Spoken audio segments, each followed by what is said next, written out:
काफी पुरानी बात है। एक सपेरे ने एक सांप को पकड़ा और बैंड की टोकरी में कैद कर दिया और तभी एक चूहे को भी पकड़ाए। चूहा मेरे सांप के लिए बढ़िया भोजन है और सांप की ही टोकरी में डाल दिया। टोकरी के अंदर सांप जैसे ही चूहे को लपकने लगा, चूहा बोल उठा, अरे सांप भाई मुझे मत मारो, अगर तुम मुझे नहीं मारोगे तो मैं तुम्हें इस कैद से आजाद करा सकता हूँ। सांप हैरान था कि ये नन्हा सा चूहा उसे कैसे आजाद करा सकता है।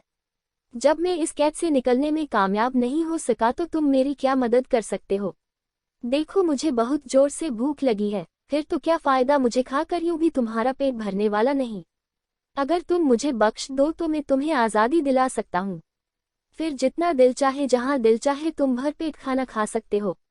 मोटे मोटे चूहे, बढ़िया मेढक, छिपकलियाँ सब तुम्हें खाने को मिल सकती है। आगे तुम्हारी मर्जी, बात तो इसकी ठीक है, इसे भी तो बाद में मैं खा ही सकता हूँ। ठीक है, तो बताओ तुम मेरी कैसे मदद करोगे? अगर तुम्हारी बात ठीक निकली तो मैं तुम्हें नहीं खाऊंगा, शायद मैं तुम्हारे पर बैठकर एक मंत्र का उच्चारण करूंगा, बस तुम्हें अपनी आंखें बंद करनी होंगी, बस इतना ही। हाँ, जब मंत्र पूरे हो जाएंगे मैं तुम्हें बुलाऊंगा, परंतु याद रहे तब तक ना तुम आंखें खोलोगे, नहीं हिलोगे, चलोगे, समझे? ठीक है, जैसे तुमने कहा मैं वैसा ही करने को तैयार हूँ, परंतु बाहर निकलकर मेरी प्रतीक्षा करना। सांप ने अपनी आंखें बंद कर ली। चूहा सांप के सिर पर चढ़ गया। जल्दी जल्दी वह पिटारी को अंदर से कुतरने लगा। वहां पर एक बड़ा सा छेद हो गया। चूहे ने झट से वहां से छलांग लगाई और रफू चक्कर हो गया।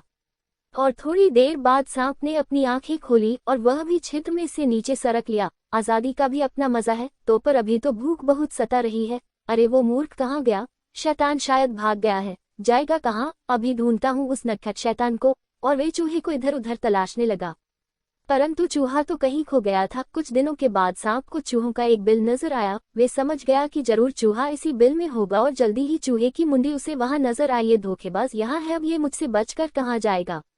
अरे ओ चूहे, तुम मुझे धोखा देकर कहाँ भाग गए थे? अब बाहर आओ ना, क्यों सता रहे हो? हम तो पुराने मित्र हैं। मित्र और तुम क्या कहते हो? कहीं ये मुमकिन है? ये तो हम दोनों जानते हैं कि हम में मित्रता हो ही नहीं सकती। उस दिन तो तुम भी मजबूर थे और मैं भी, इसीलिए दोस्ती का सारा नाटक हुआ। मैं तो अपनी जान बचाने के लिए मित्रता का ढोंग कर रहा था। दोस्ती हमेशा बराबर वालों में हो सकती है। कहाँ तुम इतने बलशाली और कहाँ मैं इतना कमजोर। हम कभी मित्र नहीं हो सकते। जाओ बाबा, माफ करो।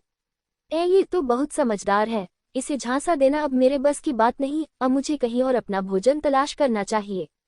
शिक्षा, मित्रता हमेशा बराबर वालों के साथ करनी चाहिए।